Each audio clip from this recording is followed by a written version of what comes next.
Chapter का नाम है स्ट्रक्चर एंड फिजियोग्राफी, जिसमें पूरे चैप्टर को दो पार्ट में डिवाइड किया गया। एक पार्ट में स्ट्रक्चर पढ़ना है, दूसरे पार्ट में फिजियोग्राफी पढ़ना है।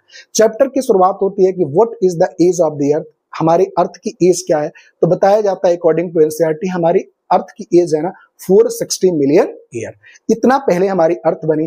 अर्थ के बनने के बाद इतने लंबे पीरियड ऑफ टाइम में इसमें इसके सरफेस पे तमाम सारे चेंजेज आए। दो फोर्स के ड्यू टू होता है। पहला इंडोजेनिक फोर्स, दूसरा एक्सोजेनिक फोर्स।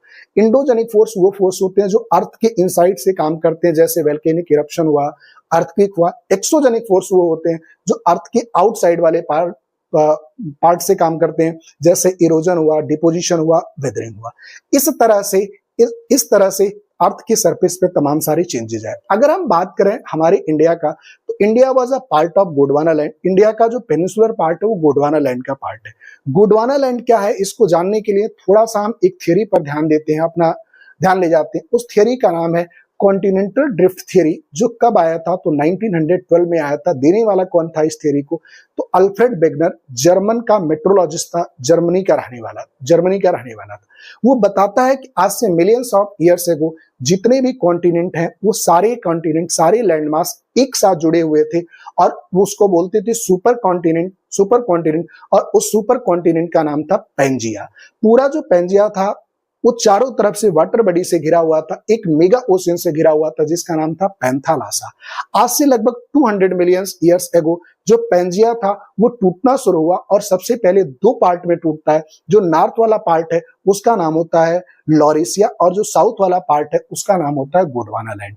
ध्यान रखेंगे जो लॉरेशिया है उससे कौन कौन सा पार्ट बनता है, तो आपका नॉर्थ अमेरिका बनता है, यूरोप बनता है और मोस्ट ऑफ एशिया बनता है। जो गोंडवाना लैंड पार्ट होता है उसका फिर वो टूटता है और उसके टूटने के बाद आपका साउथ अमेरिका बनता है, इंडिया का पेनिनसुलर वाला पार्ट बनता है, अफ्रीका बनता है, ऑस्ट्रेलिया बनता है और अंटार्कटिका बनता है। इस तरह से हमारा जो इंडिया है वो किसका पार्ट हुआ, तो साउथ पैंजिया के साउथ वाले पार्ट का, गोंडवाना लैंड का। उसके बाद एक थियरी आती है, उस थियरी का नाम है plate tectonic theory. Plate tectonic theory ये बताती है कि जो ये अलग अलग पार्ट हुए पैंजिया से ना, वो सब एक प्लेट के रूप में हमें देखने को मिलते हैं। और उसी में एक प्लेट था जिसका नाम था Indian plate. Indian plate actually क्या था कि इंडियन प्लेट बहुत ज्यादा साइज में बड़ा था और ऑस्ट्रेलिया भी इसी का पार्ट हुआ करता था। टाइम के साथ जो इंडियन प्लेट था ना वो दो पार्ट में टूटा, और एक इंडिया वाला पार्ट, दूसरा ऑस्ट्रेलिया वाला पार्ट। जो इंडिया वाला पार्ट था ना वो धीरे धीरे नॉर्थ में मूव करता चला गया, जो कभी इक्वेटर के साउथ में होता था, और जो ऑस्ट्रेलिया वाला पार्ट था ना वो साउथ ईस्ट में मूव करता हुआ चला गया, जो अभी का ऑस्ट्रेलिया है। इस तरह से हमारी इंडिया का क्या हुआ, फॉर्मेशन हुआ। इसके बाद इस चैप्टर के दूसरे पार्ट में हम आते हैं, that is called structure. On the base of geographical structure this the whole India is divided into three divisions में डिवाइड करते हैं।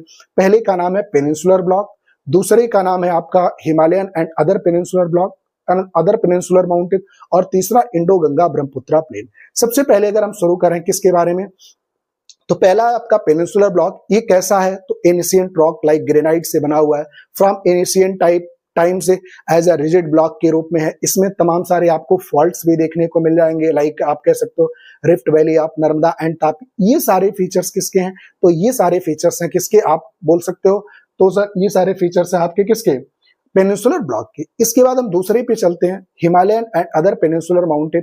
तो हिमालय वाला जो रीजन है वो फ्लेक्सिबल है, वीक है, और दूसरी बात यंग है, in just opposite to the peninsular block. दूसरी बात, it consist of fast flowing river. यहाँ पे फास्ट फ्लोइंग रिवर्स है, जैसे गंगा, यमुना, ब्रह्मपुत्र, दूसरी सारी रिवर्स, और ये सारी रिवर फास्ट फ्लोइंग रिवर्स है। तो ये अलग अलग तरह की लैंडफॉर्म भी बनाती है, जैसे वी से वैली, वाटरफॉल, रैपिड्स। तो ये सारा कैरेक्टरिस्टिक्स क्या दिया हुआ है, पूरा का पूरा Himalayan and other mountain, peninsular mountains का। इवन हिमालयन रीजन में आज की डेट में भी endogenic as well as exogenic forces काम कर रहे हैं। और तीसरा जो हमारा क्लासिफिकेशन है according to the structure, that is known as Indo Ganga Brahmaputra plain. Actually Indo Ganga Brahmaputra plain नाम से ही हमें क्लियर हो रहा है कि it is formed by the river Indus, Ganga and Brahmaputra. इन तीनों से ये बना हुआ है। एक्चुअली इसका फॉर्मेशन कैसे हुआ, it was formed by the sediment brought by the reverse Himalayan river and peninsular river. कहने का सेंस ये है